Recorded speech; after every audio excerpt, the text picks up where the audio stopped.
L'Association des sociétés d'assurance de Côte d'Ivoire, ASACI, en abrégé, a un nouveau président. Il a été élu lors de l'Assemblée générale élective tenue ce mercredi. Nous en saurons plus dans ce journal. Et puis, après les pluies du lundi à mardi, l'impact sur les activités économiques des Ivoiriens a été constaté par notre équipe de reportage sur place.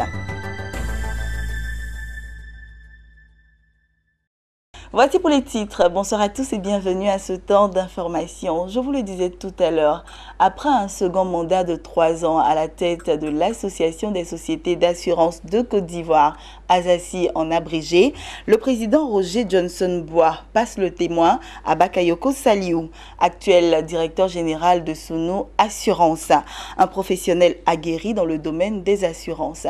C'était à l'issue de l'Assemblée générale élective tenue ce mercredi à Abidjan.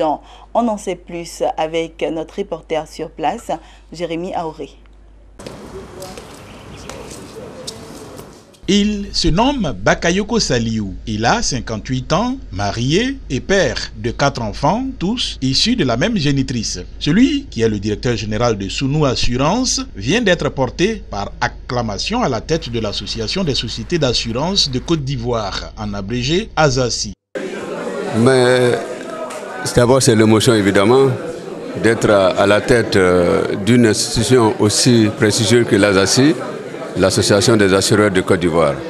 De plus de 30 sociétés, vous comprenez donc que c'est un sentiment de joie et de beaucoup d'honneur pour moi.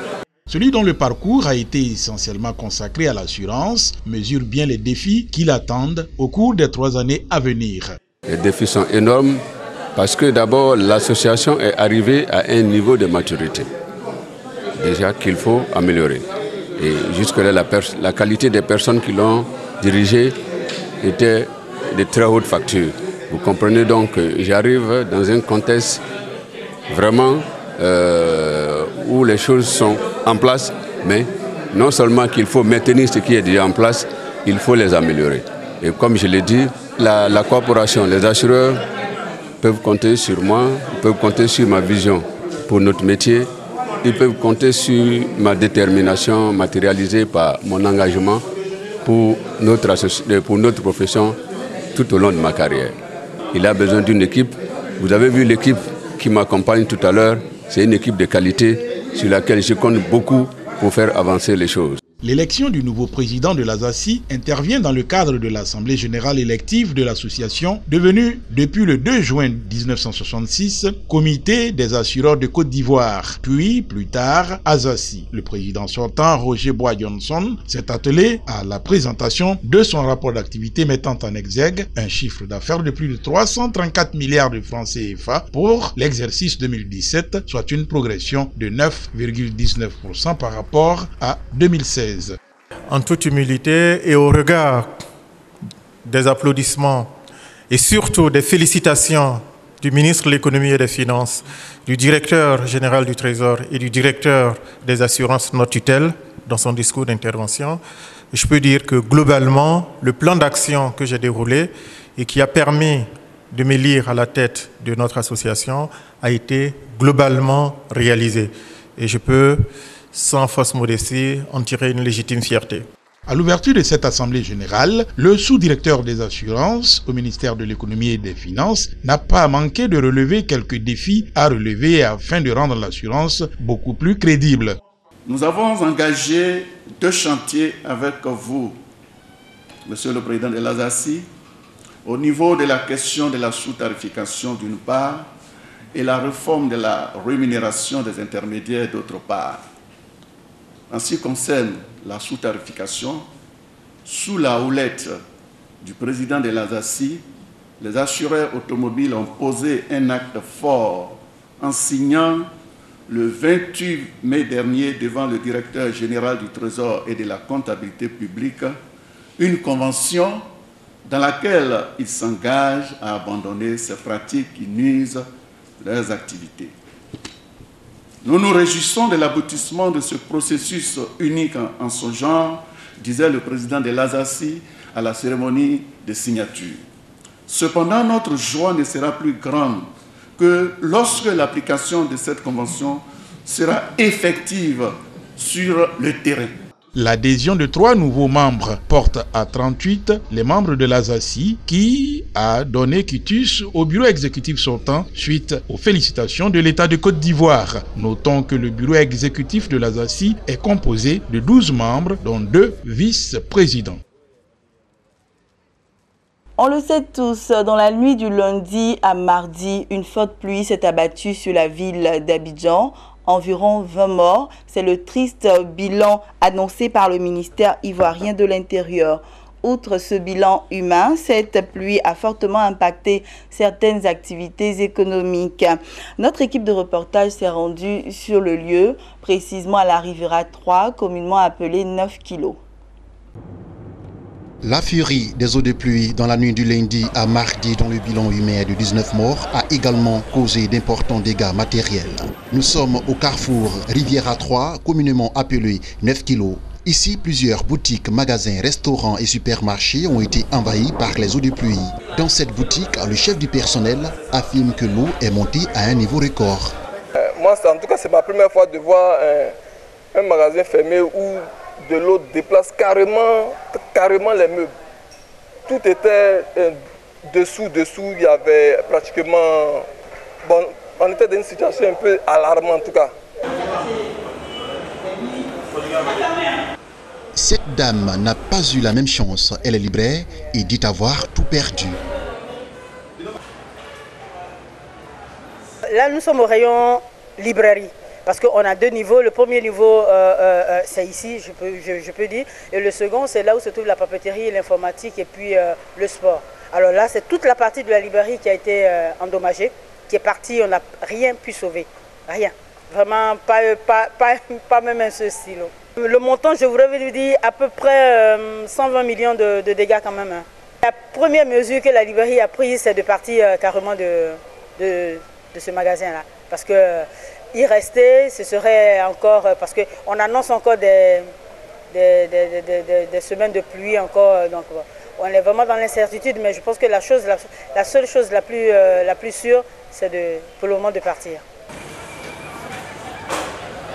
Même scénario chez ce vendeur d'appareils électroniques. Il n'a rien pu sauver. La boue n'a pas voulu donner une chance à ses gadgets. Patrice Gay essaie désespérément de les réanimer en les exposant au soleil.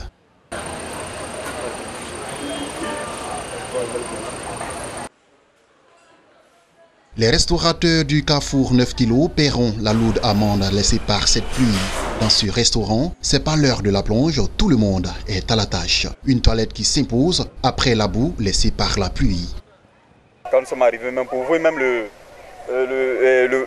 portail du magasin, c'est tout un tas de problèmes. Parce que la rue avait déjà commencé à détruire les cadenas. Donc on a quand même essayé de forcer pour ouvrir le magasin. Quand on a ouvert le magasin, c'est totalement la boue.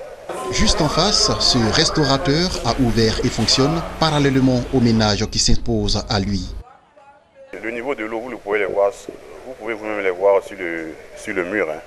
On a à peu près 2 mètres d'eau à l'intérieur du magasin. Donc vous voyez même sur les murs les traces, 2 mètres d'eau. Donc tous nos équipements étaient engloutis par l'eau. On le voit bien, ces pluies torrentielles ou presque déluges ont causé d'énormes dégâts matériels en plus de 19 morts. L'heure est toujours à la vigilance puisque la Société d'exploitation et de développement aéroportuaire, aéronautique et météorologique annonce une pluviométrie 2 fois plus élevée que celle du lundi à mardi.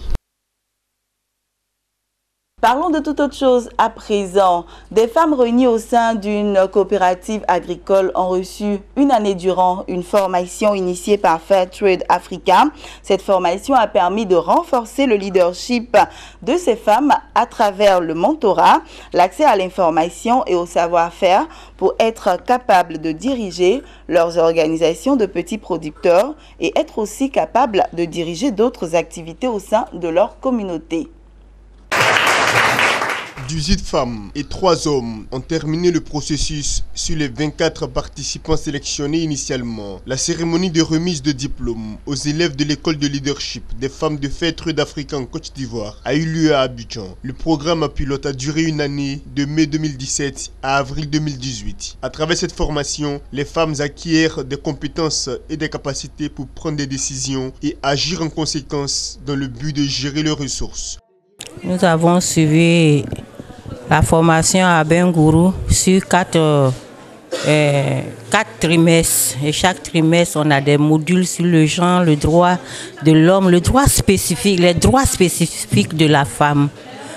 Et ces formations nous ont vraiment beaucoup transformés. Ça nous a beaucoup apporté dans notre vie communautaire, dans notre vie de famille.